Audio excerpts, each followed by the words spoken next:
தமிழகத்துல எப்படி வைகை புயல் வடிவேலோ அதே மாதிரி புதுச்சேரியின் அலப்பறை புயல் நம்ம நாராயணசாமி. இவரைத்தான் காங்கிரஸ் கட்சி புதுச்சேரி முதல்வர் வேட்பாளரா நிப்பாட்ட போறாங்களாம்.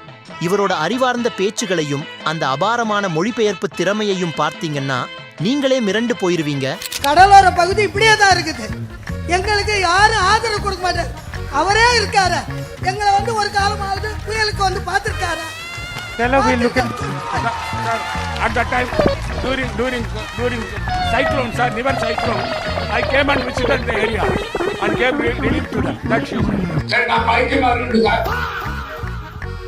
கிருஷ்ண பரமாத்மா சொன்ன மாதிரி கடமையை செய், முடிவை முடிவை.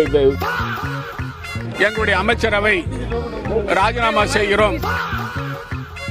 குயின் மேக்கர் இல்லையா? அந்த பணிகள் மக்களை கேட்கணும். என்ன கேட்டா ஆல்கஹால் பேஸ்டு சானிடைசர் தான் பயன்படுத்த சொல்றாங்க. அப்ப ஆரம் போடுமா? அது பாட்டுக்கு வந்து போடுங்க.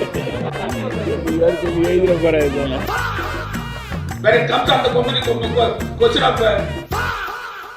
இது போன்ற கோமாளி நமக்கு தேவையா என்று யோசித்து பாருங்கள் மக்களே.